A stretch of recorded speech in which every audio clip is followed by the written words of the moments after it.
CPIM প্রতাপগড়নি অঞ্চল office হরমনাগ bulldozer by সেবাই রেজাকমানি তাই উদয়পুরনি মির্জাও হর নগ হাबै বসাই বিহিঙ্গ বই বিহিঙ্গ তাইনি ফুङाव सगैबो थाजाक माननायमानि पार्टी बुङो जाजागियाङै सिपिआइएम दुखलि बखाकसे कमिटि साथारमुं बायदिनि खादमानि हिमबत संजाजाखा पसालो सिपिआइएम नि गोबां मा दं रक लामाव हिमलाय अंखरि हिमलायखा केबा पुलिस रगनि बखाकते फायर सार्भिस बसखांनो बंनि हिमबत हो काश्मीरखा पुलिस बाय दागा थपांनायमानि बो कक्तमा काथे फैका ও পার্টি মুঙ বিজেপি হাসে হাপাংন কেরং রাইদা সবাইজা খাইহিনিও সেজালাইখা বড় গেছেন কেন আমরা এই রাস্তার মধ্যে বসে আমাদের এই সভা করতে হচ্ছে আমরা সবাই জানি যে সময়টাতে আমরা এখনই সভা করছি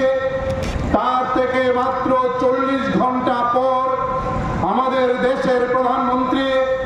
আমাদের রাজ্যে আসবেন আমাদের রাজ্যে এসে তিনি মন্দির নগরে উদয়পুরে যাবেন উদয়পুরের ত্রিপুরা সুন্দরী মন্দিরে গিয়ে তিনি অঞ্জলি নেবেন এটা হচ্ছেন সরকার এই সময়সূচি ঠিক করেছেন এখন আমাদের দেশের প্রধানমন্ত্রী তিনি বিজেপির নেতা তিনি আরএসএস-এর নেতা তিনি আমাদের ত্রিপুরেশ্বরী মন্দিরে অঞ্জলি নেবেন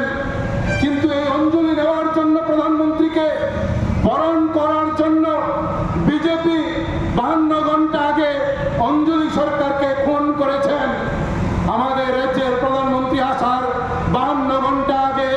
একজন মা খুন হয়ে যায় 2 সন্তানের জননী তার নাম অঞ্জলি সরকার আমি জানি না প্রধানমন্ত্রীর কাছে আমাদের রাজ্যের স্বরাষ্ট্র দপ্তর কিংবা দেশের গোয়েন্দা দপ্তরের কাছ দিয়ে প্রধানমন্ত্রীর কাছে এই খবর গেছে কিনা যে আপনি যেখানে গিয়ে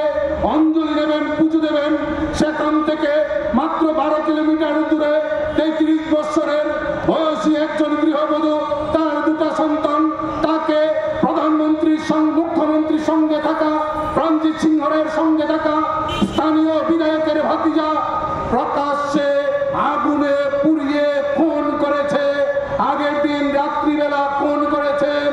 এবং যাকে খুন করেছেন ওনার নাম অঞ্জলি সরকার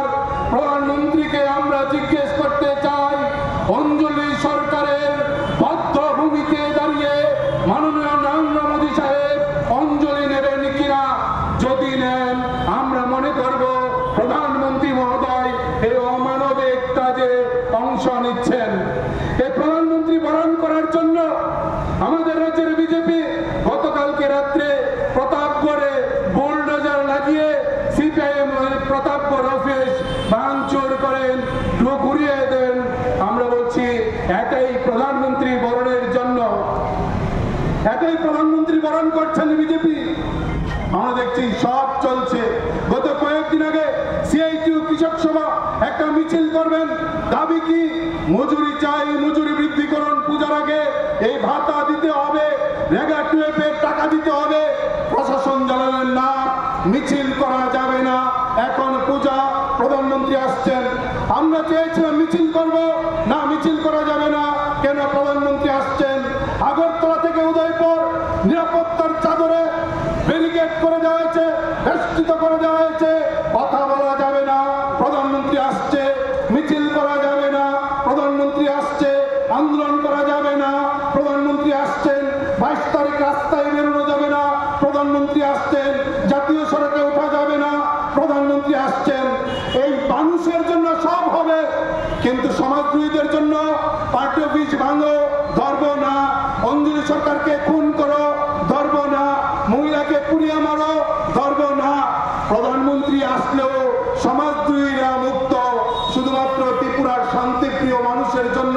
সব আইন আমাদের রাজ্যের একজন মুখ্যমন্ত্রী আছেন আমরা এখন বিধানসভায় আর কুনার কথায় যা শুনলাম তিনিও